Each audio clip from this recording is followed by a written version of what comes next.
ตั้งสถานีวิทยุวัดฝ่ายหินตำบลสุเทพอำเภอเมืองจังหวัดเชียงใหม่ส่งสัญญาณออกอากาศในระบบคลื่นความถี่ FM 104.50 เมกะเฮิรตซ์ สถานีวิทยุวัดหนองกายตำบลสันปะยางอำเภอแม่แตงจังหวัดเชียงใหม่ส่งสัญญาณออกอากาศในระบบคลื่นความถี่ FM 99.75 102.0 และ 89.25 เมกะเฮิรตซ์ สถานีวิทยุพระพุทธศาสนาจังหวัดเชียงรายส่งสัญญาณออกอากาศตีดอยม่อนจำปีวัดพระแก้วจังหวัดเชียงรายในระบบคลื่นความถี่ FM 99.50 เมกะเฮิรตซ์ และวิทยุชุมชนเสียงตามสายหอกระจายข่าวตามวัดวาอารามตามหมู่บ้านต่างๆและเจริญปอนญาติโยมที่ติดตามรับฟังทางวิทยุออนไลน์ทางเว็บไซต์ของวัดฝ่ายหินและวัดวังสิงห์คำอยู่ในเวลานี้รายการนี้ดำเนินโดยอาตมภาพพระครูวิสิทธิ์ศรีลาภรณ์เจ้าคณะตำบลป่าแดด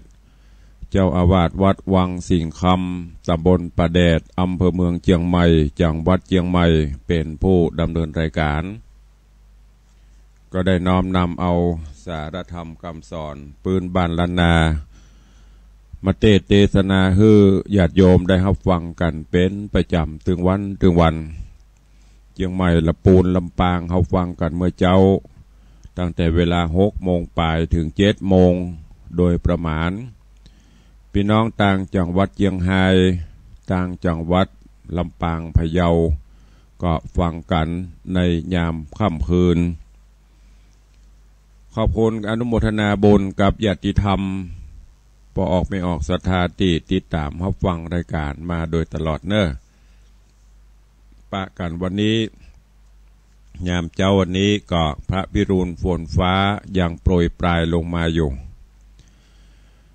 ตะคืนไปเทศนาธรรมในรายการรถด่วนขบวนพิเศษซึ่งขับไปจอดที่ชานชลาวัดสันป่าแดงตำบลต้นเปาอำเภอสันกำแพงจังหวัดเชียงใหม่ก็มีญาติธรรมญาติโยมศรัทธานาบุญไปกันล่วงหลายประมาณ 2-3 พันคนสถานที่วัดสันป่าแดงก็คับแคบไปเตดไปจนจบไปศรัทธายังบัตันจะปีกกันเตื้อ กำลังจะอิมังอิตังกันโปดโตพระพิรุณทะทังหลังลงมาปดรถแตกกันยับพ่องก็ฟังไปขึ้นรถพ่องก็ห้ำฝนอาตมาก็นั่งในรถพอดีฝนลงมาปิกแผ่ววัดโอ้น้ำปะห่วงปะนองต้องไปเอาเศษใบไม้ออกจากล่างน้ำแหม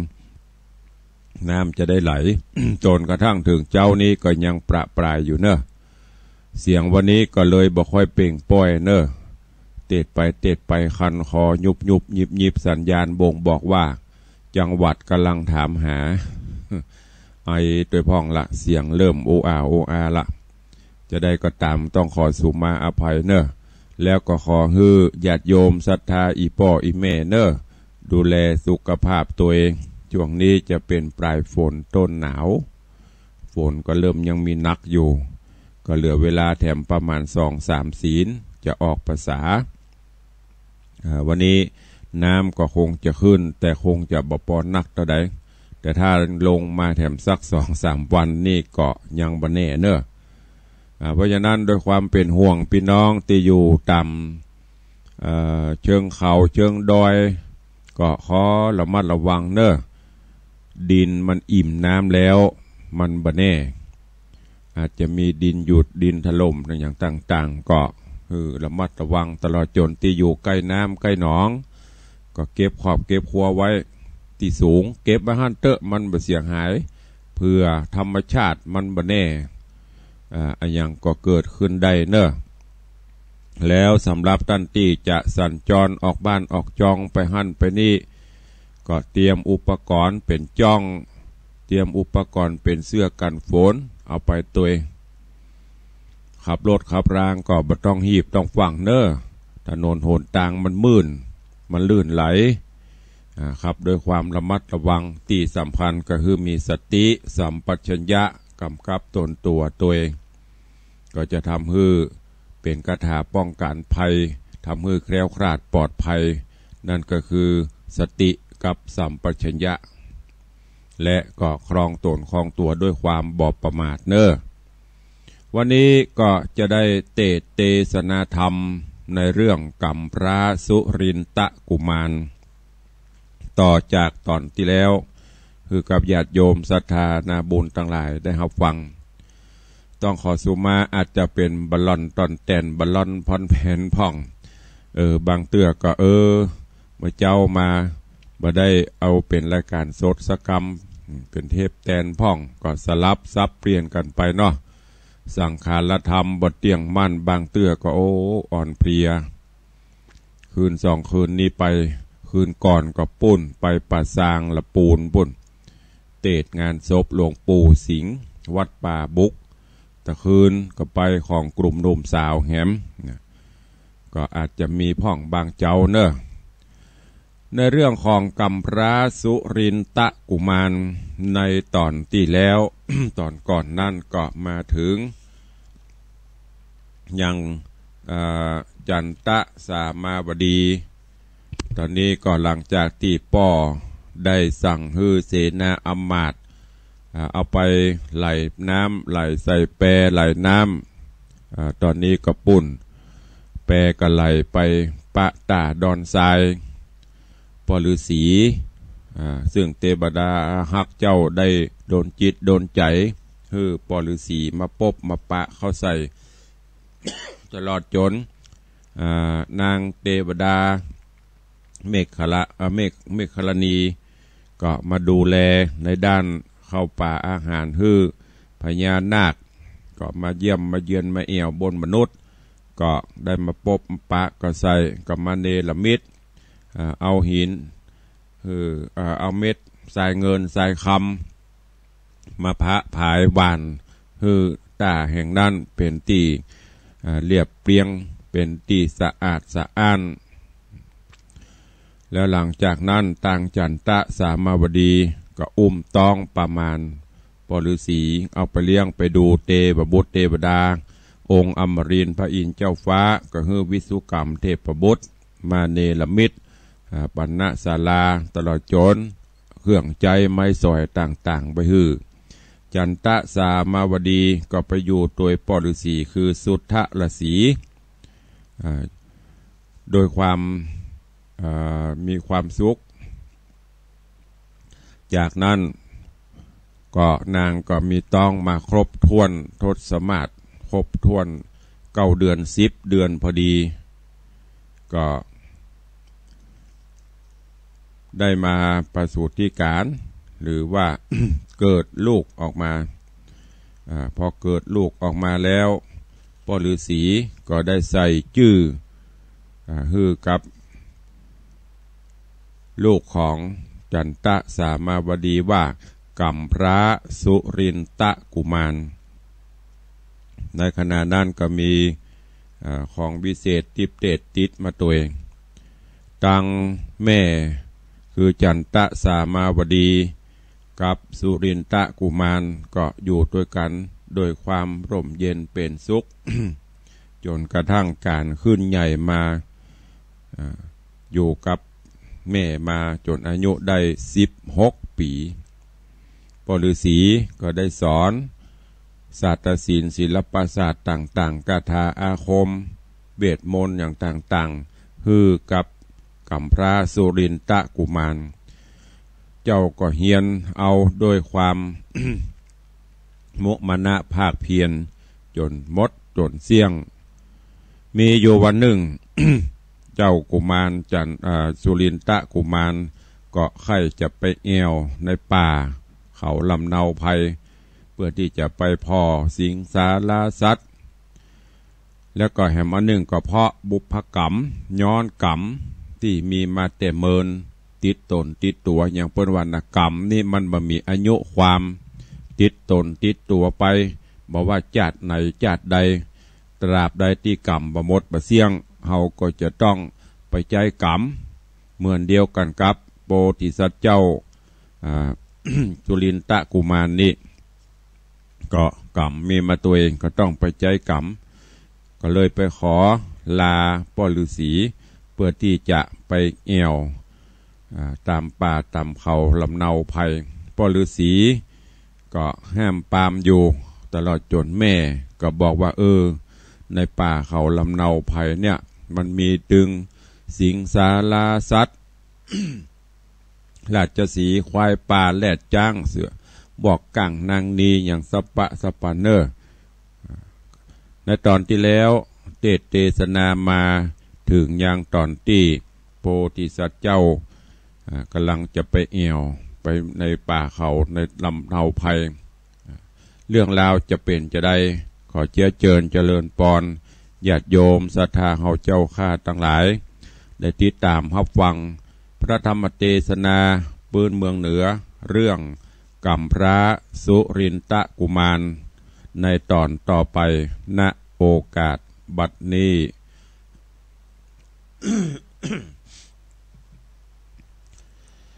นะโมตัสสะภะคะวะโตอะระหะโตสัมมาสัมพุทธัสสะโสโพธิสัตว์โตสุรินทะกุมารโลปุณะกัมมานุพันโทติสาทะโบดุราสัพปุริสะตังหลายตั้งยิ่งใจน้อยใหญ่อันมักไฟทำบุญศรัทธานุนโจมชื่นใดยกยื่นยอดตานใจเจยบานชื่นจ้อยนั่งเป็นถ้อยฟังธรรมจุงดาจำติดต่อตามบาทคอบาลีอันพระมุนีที่ไว้เตสัตนาไว้เมื่อมาว่าโสโหโพธิสัตโตสุรินทะกุมาโรปุณะกัมมานุพันโทดังนี้เป็นตนติดสืบสนตัวไปบัดนี้แด่เตนาโสโหโพธิสัตโตอันว่าโพธิสัตเจ้าสุรินทะกุมารสร้างสมปานแต่ก่อนบุญบ่หอนจักหานบุญบ่หอนจากผ่านกรรมมาตันตุยไหลก็มีใจอ่วงของใครเอี่ยวต้องดงนายิ่งมีกรรมจะตอบถอยซึ่งเจ้ายอดซอยละสีว่าสัตว์ดงรีต่างหลายยักษ์ผีพรายเพศเท่าจักเรียวเต้าฟ้าจักเรียวเต้าฟ้าผ่าหรือห้อนกว่าไฟไปคาดลานไทยอาสาขอไปหายักษ์เพศถึงอยู่เขตแดนได้จากอยู่ไกลหรือไก่ในป่าไม้ดงดานหิมมาปานดงนาจักไปหาจนใดขอป้อไทยละสีฮือไปดีโป่งขาดอนุญาตหลานไปแดดเตอะเมื่อนั้นเจ้าราศีพิจารณาดีแจงทีฮือแม่นตี้ตามธรรมว่าจักเป็นกามถอยไล่หรือบาปไล่ลาเวเลบุญมีปางก่อนมาไล่ตอนตุยตันภายพันจากห้องเข้าสู่ต้องดงนา ไปหายักษ์ขาเพศเท่าอันว่าเจ้าราศีมีสินดีบ่เศร้าจริงได้เขาเล่งยานก็หูอาการเป่งปล่อยว่าจะเอายอดซอยกุมารบุญสมปานแต่ไทยหากสั่งไว้แต่ก่อนมาไล่ตอนวางต่ำบุญจักนำส่งยูฮือได้อยู่ตีคาอายุมา17 ปีมาจวบควายเตียงจักได้เจยบานบุญสมปานมากกวางจักได้เป็นเจ้าจางองค์อาจสาบวยราชรุ่งเรืองเป็นเจ้าเมืองปุระธานีเตจริธีภาพดาว101เต้าขาบสมปานสั่งปันนาการของฝากมีมวลมากนานาตาปะสากึดแล้วใจผ่องแผ้วยินดีจริงได้มีกรรมจ้าฮือเจ้าบุญนาองค์อาจว่าอนุญาตตามดีส่วนเจ้าบุญมีนอการหูเรื่องถอยละสีฮือแอวดงรีป่าสาวจิงปอกเต้าเขินหลังมาไว้ยังแม่เจ้าจ่าต้านเล่าเก่าโอฮือแม่หูตามดีก็มีหันแหละนา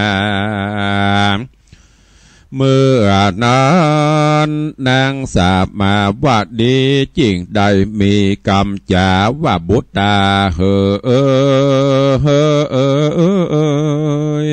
ลูกแม่ในป่ามีแต่เสือสิงงัวกะติ่งจังมาเตียวตองภัยยำวันยักโด่งตันคิ้วงอกมันจักออกกาบกว่าเอาลูกล่าแม่ไปลูกใส่ใจจุ่งอยู่เป็นเปื้อนกู้แม่ไทยกันลูกไกลจากแม่นาจากห้องให้หาแต่คืนวันลูกจอมขวัญยอดซอยจุงอยู่ถอยวาตีกันลูกหนีเจียนจากลาละพรากแม่ไปจักมีไผมาอยู่ฟ้าเอาช่วยแม่นึ่งเข้าสุ่มไฟหาลูกไม้หัวมันตักน้ำฉันน้ำใจลูกอยู่ไกลแม่ยินดีหากลูกหนีไปจากแม่นี้หากเหมือนตายจงอยู่สบายลูกแม่อย่าคิดแต่ไปภายผันนางอกตันเอาใบนางร้องไห้เววา ส่วนมหาสัตว์เจ้าเถิงเจ้าหนอดเนาเป็นแม่จักห้ามแต่สันใดบ่อาจห้ามใจตนใดเหตุนางนาฏไทยเทวดาได้เข้ามาโดนใจบ่เฮอเจ้าได้เชื่อฟังด้วยสมปานยังแต่ไทยอันเจ้าได้ปั้มเป่งมาจักมียักษ์ขาบาบใบมาน้อมใบปู่จาโดยแก้วก้ากวนเมืองญาสะเรืองผ่องแผ่วชื่อว่าแก้วรัตนมณีเป็นแก้วดีวิเศษมาจากเขตสะวันก็มีหันแหละนาเมื่อนางสามาวัดดีผู้เป็นแม่ก็กล่าวแก่ตามดีว่ากันเจ้าบุญมีจากไปสอดป่าไม้รอมคาจุงมีเตจาเก่งกล้าผ่าปืนฟ้าปัทวีมีฤทธิ์เรื่องราบได้เป้ผ่าภัยมานบุญสมปานช่วยกรรมฮือล่วงล้ำอนตรายแดดเตอปูนาติวะเส กันวันลุนและรุ่งอาทิตย์ปุ้งคืนฟ้าเจ้าหนอลาเลวาย ก็รีบกราบไหว้แม่เจ้าและป้อปิ่นเกลาละสีไว้3 ตีครบไข่เจ้าหนอไทยบุญมีขอป้อนดีบ่อเศร้าส่วนป้อเจ้าระสีก็ปั่นปอนดีวิเศษว่าเจ้าน้อยเนตรจุงไปดีอย่าได้มีมันภัยมาต้องไกลกาญาแม่นจากไปหายักษ์เท่าจุงเตี้ยงเต้าตีขาสาปะภัยญาอย่ามาไกลเจ็บป่วยไข้อย่ามาหาอายุวันโนสุขังพระลังอายุยั่งยืนเตี้ยงเต้าอย่าปันแก่เท่าจะลาแดเตนาการปอระสีปันป่อนแล้วเจ้าหนอแก้วบุญมีก็กราบ3 ตีจ้าก้อยไหวนาลาพรากติวออกจากศาลาเหลวหลังมาพอคอยน้ำตาย้อยลำลาย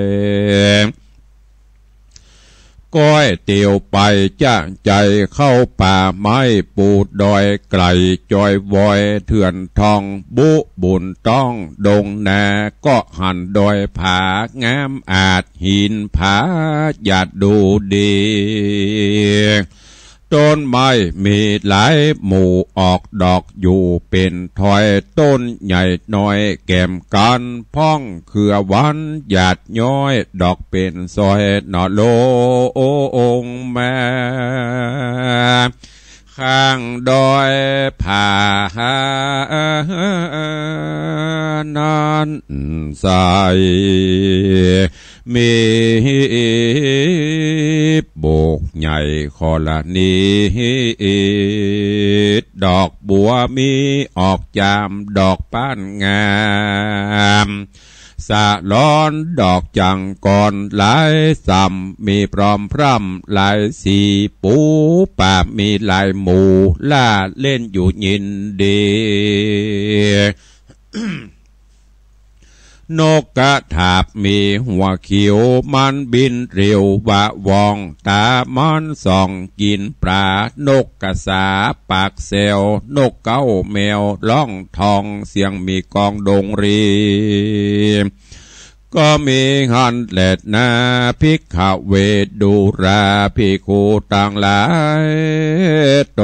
นเป็นสายอริยะเจ้าทุกคำเจ้าภาวนา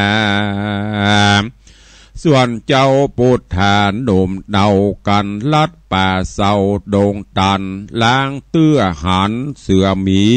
งูงอนมีปากกวางพกกินจ้างไปสารหิมะปานป่าไม่มีสัตว์สอดใส่ตามดงหน่อพุทธาองค์เล็งหันอาศจันหลายหลากมันมีปากยาวา มีงวงงาดังจางอ้าปากกว้างปูนกลัวท่านดังหัวยาวเยือกใจคว่ำเขือกเววามันหากมาจอมกันลางเตื้อหันนกใหญ่ปีกว้างใจสามานหู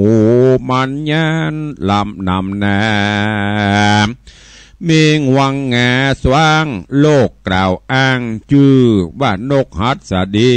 ลิงตัวใหญ่มันบินไปเป็นหมู่พ้องสุมอยู่แง่ไม้เจ้าหนอไทยกุมารดันโด่งดานตันได้จวบหันลายแหล่ต้นไม้แผ่ฝวยหนาจุมบุบผ่าดอกซอยออกดอกย้อยลายสิ่งกันถ้ายิ่งเอาใจ สัตว์น้อยใหญ่โด่งตันข่าวกันเข้าหันเจ้าแม่เขาก็ปากันหนีฮือเจ้าบุญมีไต่เต้าลัดป่าเศร้าเตียวไปนกในไพรหลายหมู่ห้องกันอยู่เนืองนันพ้องพายพันบินสอดพ้องจับยอดปลายไม้พ้องบินไล่จอมการนกจานันจ้างโอฟังหากหูกำพลคือนกแลโคนแขกตาเอาห้องตักเจ้าบุญแหนว่าจักไปหาไผจะจุมผัดลาโดยไม้สุกดิบไข่เต็มตนพ่องก็หล่นลงดินปูนดีกินแต่เราเจ้าหนอดเนาบุญผ่านกันว่าหันหน่วยไม้อันมีไกลกองตาก็รีบว่ามาปะมาปันแล้วภายพันไต่เต้ากินต่างเขา